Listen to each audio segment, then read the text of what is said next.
World TV. Kindly subscribe to our YouTube channel for more videos. Click on the subscribe button and the bell beside it. This will notify you once we drop a new video. Thank you.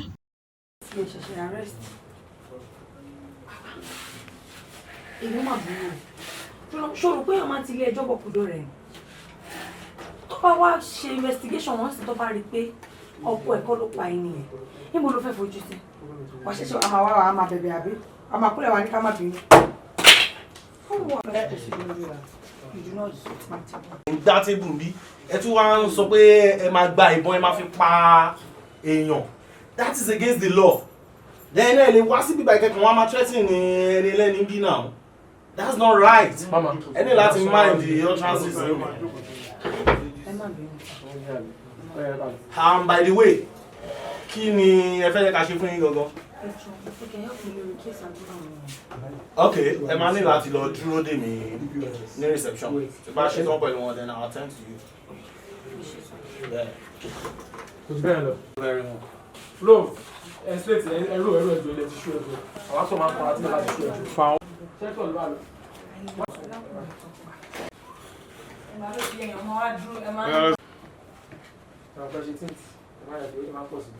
Go like this. Yes. And action. I'm starting the line. Okay. Rolling. For take two. And action. Madam, calm down because I need láti mọ gbogbo nǹkan tó ń ṣẹlẹ̀ in detail ká tó mọ nǹkan tá a fẹ́ ṣe. Oyè mi ọlọ́pàá ọkọ tó bá hùwà gidi lèèyàn máa ń bò.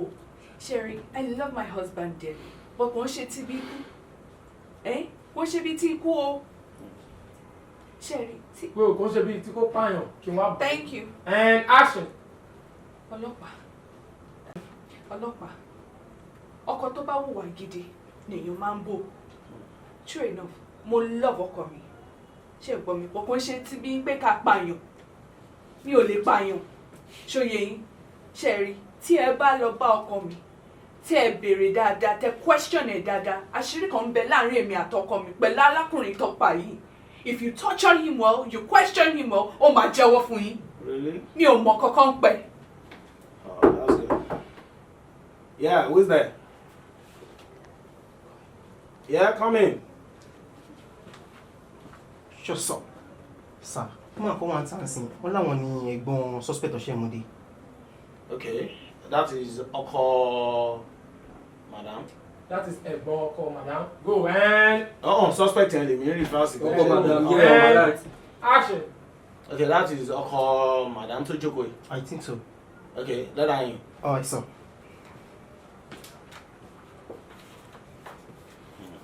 Okay. Yeah. Ìṣòro èmi dáhùn lágbára Ọlọ́run ẹ̀gbọ́n ọgbà. Ibi ló wà. Wọ́n máa burú léèyàn o. Ṣòro pé èèyàn máa ti ilé ẹjọ́ bọ̀kàndọ̀ rẹ̀ ni. Tó bá wá investigate case ìrànà tó bá rí pé ọkọ ẹ̀kọ́ ló pààyàn kí ló fẹ́ ṣe sí. Wàá ṣe padà wálé wàá máa bẹ̀bẹ̀ àbí. Wàá ní ká má bínú wàá léṣù ni.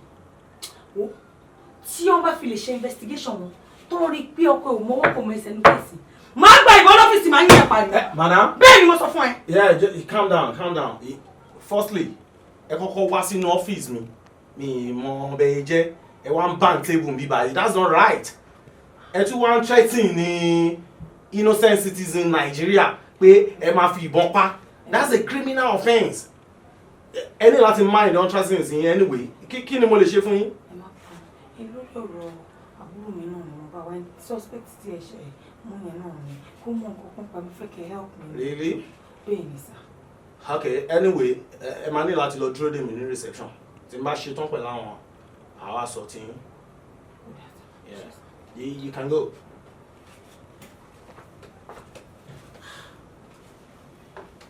Ó ṣe máa ń hùwà nìyẹn. Ó ṣe máa ń hùwà nìyẹn. No, this is not right. And cut. Script is mi ò ní ká script lẹ́fẹ̀ẹ́. Ẹjọ́ tó bẹ̀rẹ̀ sí ń ṣùgbì dájọ́ ṣe pẹ̀lú bí I said I want her. Okay. Come back.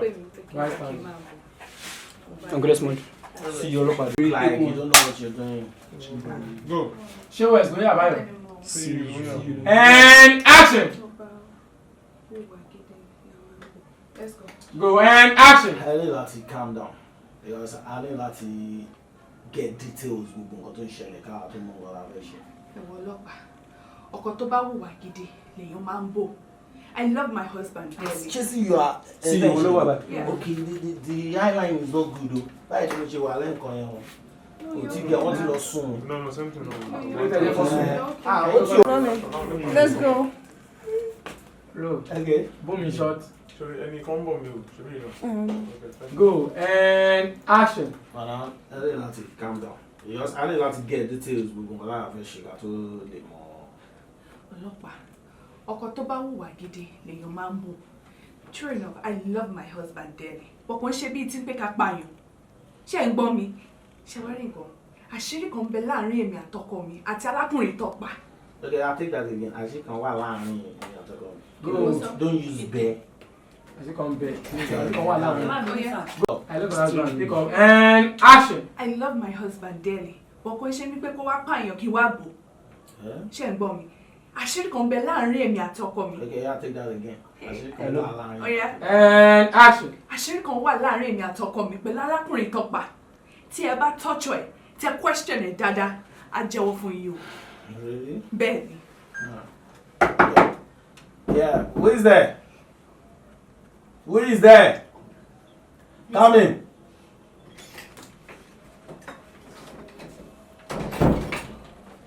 Sure, sir.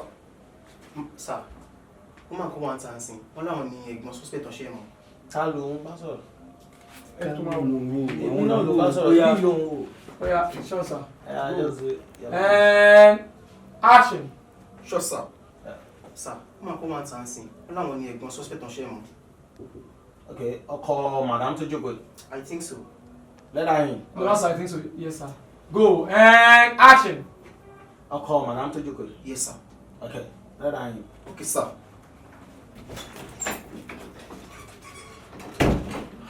This is interesting.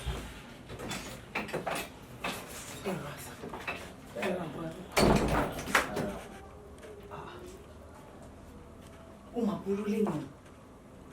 Dúró náà, ṣé èèyàn máa ń ti ilé ẹjọ́ bọ̀ kó dọ̀rẹ́? Tó bá wá ṣe investigation wọn tó ń rí pé ọkọ ẹ̀kọ́ ló pààyàn kí ló máa ṣe wọn? Wàá máa wá kiri wàá máa bẹ̀ wá.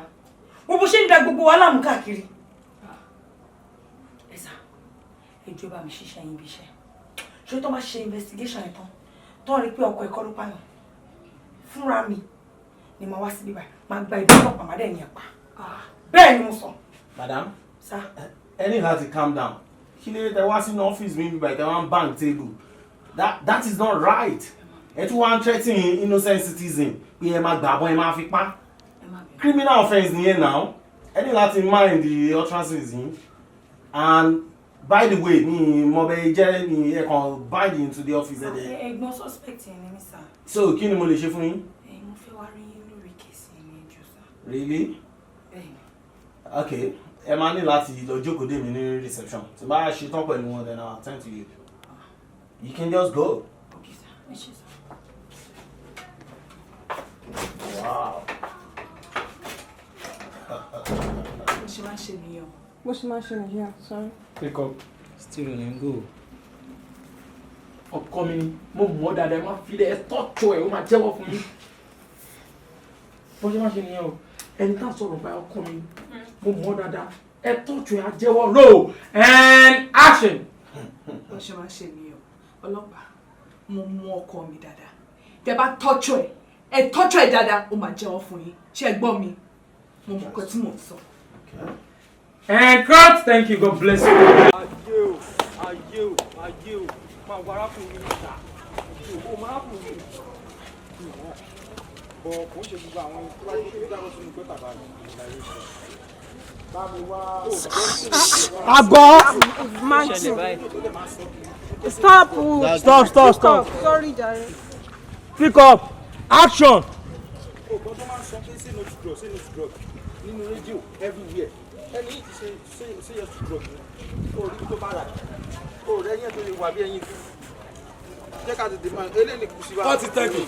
Ẹ wá ṣe close lórí ìfúnná wọn. Nǹkan tó sọ ẹ pílẹ̀ fún. Oh yeah, favors, let's go. Wait them. Boy.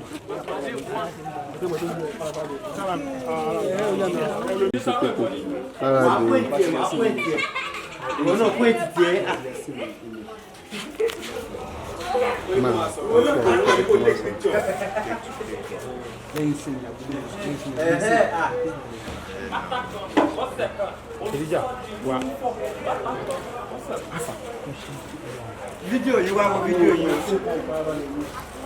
Say no to drug. Say no to drug. Orúkọ mi ni Abdulhakeem Razak. À ń ya iṣẹ́ sínú lọ́wọ́. It's a very educative movie. Tó dẹ̀ máa kọ́ wa ní ọgbọ́n àti ìmọ̀ lórí ẹ̀. So àwọn òṣèré orí ìtàgé ìràwọ̀ ló wà lórí fíìmù eléyìí tá à ń sọ yìí. Bíi Àdùnní Adé, gbogbo alamọ̀ Àdùnní Adé, Rónkẹ́ Odùsànyà, Flaky, gbogbo alamọ̀ Òkèlè, Aláwàdà. So fíìmù tó máa kọ́ wa lọ́gbọ́n ni, tó dẹ̀ máa kọ́ wa lóye. Watch out for Sinu. Iná wẹ̀yẹ akọ̀ròyìn káàkiri pé ṣiṣẹ́ náà. Ẹ̀bọ̀n wà táwọn ẹ̀ parí iṣẹ́ wọn.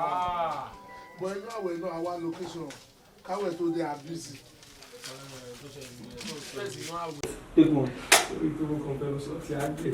Call it. Action.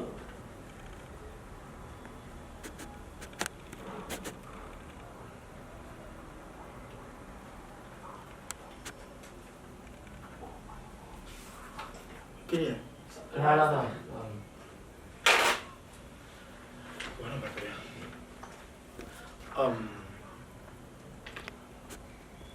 Mo fún yín check in torí pé àti dúpẹ́ fọ́lọ́run. Àdúrà èmi àti ìyàwó mi, àdúrà wa ti gbà. Nǹkan tá à ń bẹ lọ́hùn fún Ọlọ́run ti ṣe. Mo wá fẹ́ jẹ́ kí ó lọ bímọ sábúrò ni. Àmọ́ a fẹ́ relocate. Ẹ̀yin dẹ̀ lẹ́ ń bá wa ṣe látijọ́ yìí. Mo ṣe wọ́n pé kò ní dá akọ̀ dá ilẹ̀ bẹ́ẹ̀ kẹ́tù máa wáṣẹ́ kiri. Mo ṣe ní kí n fún yín ní owó yẹn kẹ́yìn lè fi wá nǹkan ṣe. At least tẹ́ bá bẹ̀rẹ̀ with iye tí mo fún yín ẹ̀gbọ́n tẹ́yìn lọ bá mójútó business dáadáa o. Ọlọ́run á gbọ́ àdúrà tí yín náà láti bẹ̀. Mo ṣe ní fún yín.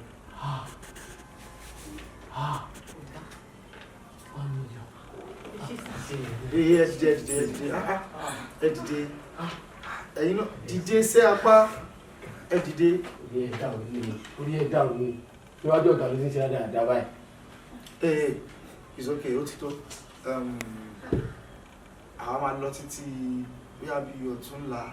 Bọ̀tà yín lè kúrò tí ilé ìbá ti ṣùlẹ̀ nìkan lè máa lọ tí yín lè kókò drop owó key gate fún mi tó bá ti ń lọ. Tó bá dẹ̀ mọ̀ pẹ̀lú ẹ̀lẹ́nu first tó máa mọ̀ lẹ́yìn máa lọ.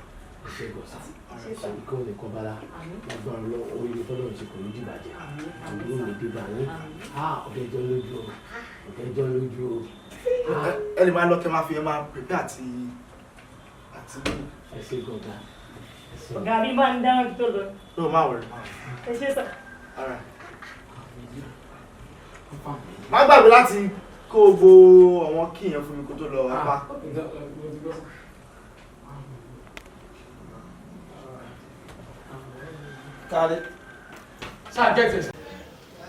Orúkọ mi ni Moshood Mayegun, òṣèré orí ìtàgé ni mí. Mo kópa mo kó ipa pàtàkì nínú sinimá tuntun tá à ń yà lọ́wọ́ yìí tí àkọlé ẹ̀ jẹ́ Sinu. Màá rọ̀ yín pé tí sinimá yìí bá jáde ẹ wò ó kọ́ èèyàn lẹ́kọ̀ọ́ gidi gan. Sinimá tó ní ọgbọ́n nú ni, àwọn òṣèré jàǹkànjàǹkàn ló kópa ń bẹ̀. Àdùnní Adé, Mùmí Toríọlá, Flaky, Dídòwó, èmi náà á pọ̀ yóò pọ̀ nú ẹ̀. Ṣùgbọ́n mo sọ fún yín pé tí sinimá yìí bá jáde tẹ́ bá wò ẹ ní kábàámọ̀ pé ẹ ṣe wo sinimá yìí. And again àti pé gbogbo ẹ̀yin ará lé Bua TV ní kẹ́ máa wò. Bua TV.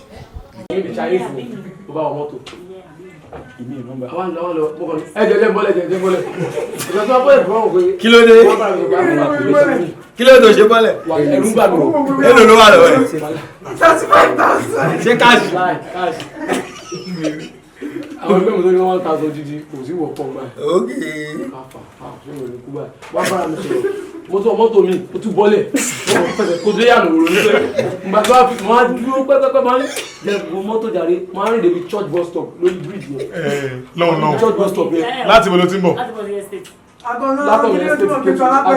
after church bus níbi ọ̀dọ̀ àwọn Chinese gíní yẹn. irọ́ o mo sì dáa gbogbo ẹgbẹ́ yànnà gangan mo á dúró bridge yẹn níbi church mo á sọ pé wàhálà ẹni mọ́tò ti bá wọ̀ ọ̀gá àgbọ̀n mo fẹ́ fún bọ̀ ẹni mọ́tò ti bá wọ̀ tó bá ṣe wá máa ti ra aṣọ mi.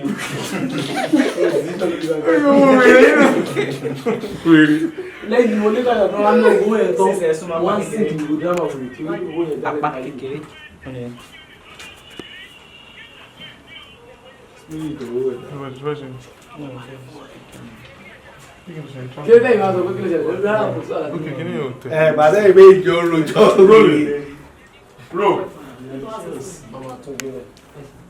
níbi tó ti ń kọ́ àdé aró ó yẹ fún ẹ fún ọ tó bá fẹ́ ṣe pàtó ìwé. ó gbọ́ ṣùpà ní ọmọ àdó mi ó gbọ́ ṣùpà ní ọmọ ìpa.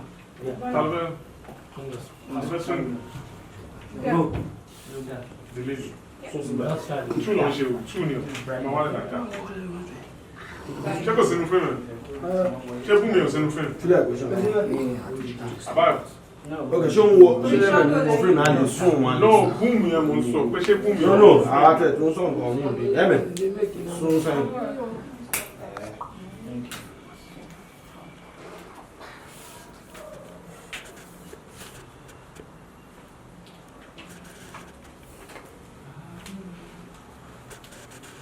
Eso, claro. Claro.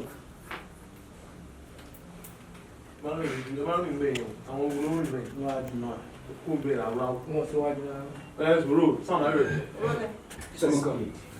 Okay, so you're on scene 21 click and 5. A cam closer to Wally and B cam on 2 shots. Take 1 minute. Roll again. Action.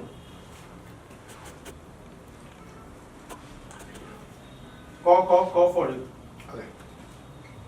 Action.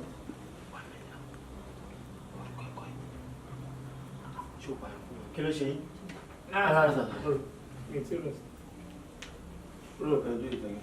Oliver. Action.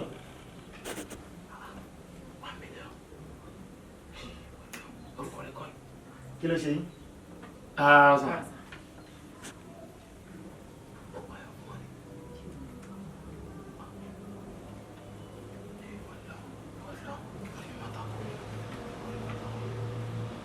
Gbà.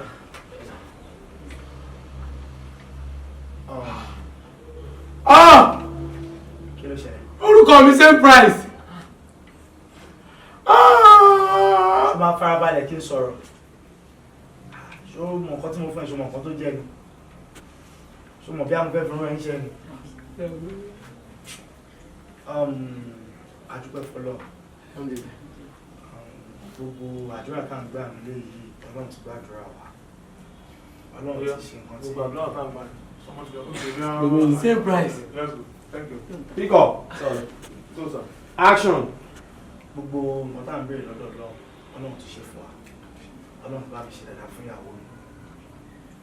Mo wá rò pé èmi àti ẹ rò pé kò ní wà òkè kò bímọ síbi. Èmi àti ẹ̀rọ gbogbo and. Ayé sún ìkíní ẹ̀ mọ́. Sún ìkíní. Action. Orúkọ mi ni Akeem Adéọ̀sùn tí gbogbo èèyàn mọ̀ sí Àgọ̀. A wà ní orí sẹ́ẹ̀tì Sínú. Ṣe rí eré tá à ń ṣe lọ́wọ́ yìí. Ó wà nínú àwọn eré tó jẹ́ pé tẹ́ bá wò ẹ ní regret pé bóyá ẹ waste àkókò yín or bóyá ẹ waste owó tẹ́ wá fi ń wo fíìmù náà. Torí kọ́ tó lè sọ àkọlé eré ní Sínú. So kò tí bí mo ń sọ yóò máa ya àwọn ará ilé lẹ́nu pé kí ló ń jẹ́ Sínú. Ó yẹ jẹ́ kí n gbé yín débẹ̀ kí n pa òwe kan fún yín. Tí Yorùbá bá sọ pé tìmùtìmù kẹ́gbìn dà sínú, tìmùtìmù kẹ́gbìn dà sínú. Ṣé ẹ ti rí? Ó yẹ kó òwe yẹn gbé yín débẹ̀ pé sínú ẹ máa mọ ìtumọ̀ nǹkan tó ń jẹ́ sínú. So eré yìí tẹ bá rí picture tí ẹ bá rí fèsì mi gangan bí a mọ̀ fi picture mi hàn but tẹ bá wá rí fèsì mi báyìí energy wà nínú iṣẹ́ yẹn, energy gidi gbogbo àwọn actor tá a lò wọ́n fara ṣiṣẹ́ bíi Àdùnní Adé gbogbo ilẹ̀ mọ̀ Àdùnní Adé ọmọ Nàìjíríà tí ò ní kọ́lọ̀ Nàìjíríà ó ṣiṣẹ́ gidi. Àǹtí wa Flaky gbogbo ilẹ̀ mọ̀ àǹtí wa Flaky Ìdídòwó tó jẹ́ pé Ìdídòwó ẹ̀yìn ẹ̀ pọ̀ gan wọ́n ṣiṣẹ́ o wọ́n ṣiṣẹ́ ẹ bá mi kí wọn mọ́ wọn á dúpẹ́ fún wọn. Bẹ́ẹ̀ náà ni àǹtí wa Wùnmí Toríọlá wọ́n fara ṣiṣẹ́ a tún dúpẹ́ lọ́wọ́ ẹ̀gbọ́n wa Òkèlè ẹ̀yin lẹ mọ̀ gbogbo ẹ̀rọ alẹ́ Òkèlè ló ń tọ́ọ̀pù ló ń da gbogbo ẹ̀rú bàbá dàgbò ara ọ̀tọ̀ ni bàbá tí wàá gbé wá lọ́tẹ̀ yìí o ara ọ̀tọ̀ lórí jackson bàbá kan ń fò lókè fò lọ́tún fò lọ́sì ẹ wọ́ṣà fún fíìmù yìí sínú ṣé wàá rí ó wá níyàn kan ọpẹ́lọpẹ́ Ọlọ́run ọpẹ́lọpẹ́ lórí iṣẹ́ yìí ọ̀gá mi apá kúfọ̀ gbogbo ilẹ̀ mọ̀ apá náà apá ẹ mọ̀ pé àgbà òṣèré ni kéèyàn gba àwọ́dù méjì papọ̀ nínú ọdún kan lórí iṣẹ́ ẹyọ kan ṣe mọ̀ pé àgbà àwo lẹ́nu yẹn apá gbìyànjú síṣẹ́ yìí púpọ̀ mo kí apá mo dúpẹ́ èmi fún ara mi náà Akeem Adéọ̀sùn ọmọ yín aka àgọ́ àṣàdúpẹ́ fọlọ́run àbẹ̀rẹ̀ láyà tàlàáfíà àdìparẹ́ láyà tàlàáfíà ẹ̀bẹ̀ láwa bẹ̀rẹ̀ ní ara lé ẹni ọjọ́ kọjọ́ tẹ bá ti rí tí fíìmù yìí jáde tẹ kọ rí tọkọ sínú ẹ rántí gbogbo nǹkan tí mo sọ kẹjọ kẹ bá wà wò gbogbo ẹ̀yin tẹ ń wá ojú yóò ní fọ́ o etí yóò dẹ̀ ní dí o ọwọ́ yóò ní rẹsẹ̀ yóò ní rọ o títí dìgbà tí fíìmù náà máa fi jáde ẹ ní ṣàfẹ́kù owó tẹ ẹ ní lọ́wọ́ ẹ á kéré sí ìtò tẹ ẹ máa ní lọ́wọ́ nígbà tó máa fi jáde ẹ bá wò ẹ wò tán kẹ ẹ sọ̀rọ̀ nípa ẹ̀ kẹ ẹ jẹ́ kí fíìmù náà ní kó dàbí tara àwọn ará aṣíwájú tó ti rìn ẹjọ́ tó rọlẹ́ ẹ̀ ní ṣòwò ṣọ́ọ̀tò gbogbo iṣẹ́ tẹ̀yìn náà bá ń ṣe ẹ máa rere ń bẹ̀ àdúpẹ́ lọ́wọ́ yín o àwa la máa wá ẹ̀yin dẹ̀ la máa bá àdúpẹ́ fún gbogbo support tẹ̀ ń ṣe fún wa àti tẹ̀ ń ṣiṣẹ́ fáwọn àwọn ẹ̀gbọ́n wa àǹtí wa àwọn ọmọ mi wa àti dáàdi wa tó ṣíwájú àwa náà ṣe é bẹ̀rẹ̀ ẹ jọ ẹ ṣàánú àwa náà kẹ́ support wa tẹ́ bá fẹ́ wo handle mi ní Instagram official_àgọ́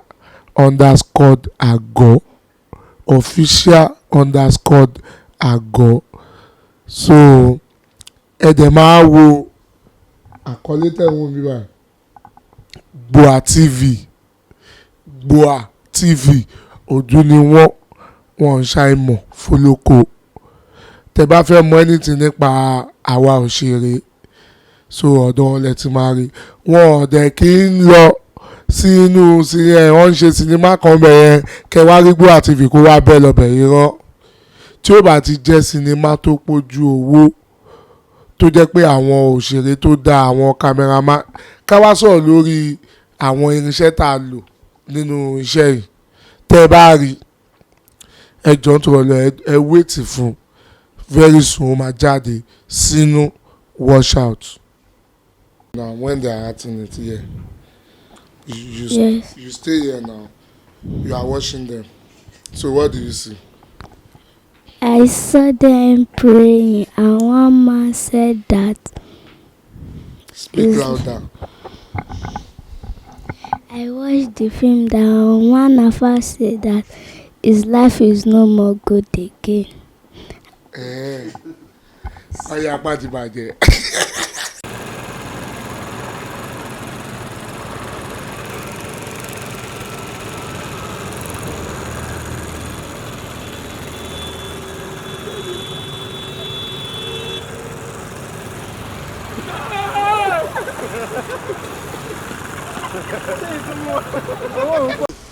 It's a rap on Setup Sino.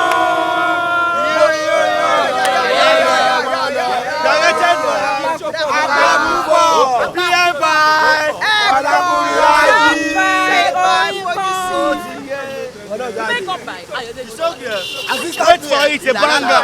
Assistant PM, Opayemi Bello. Make up by AY. Make up. Come on.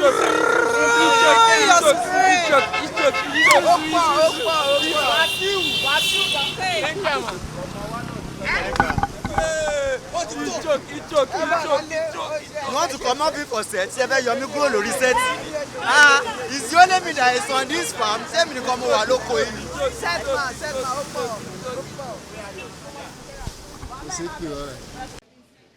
Subscribe to Boa TV. Don't touch the dial.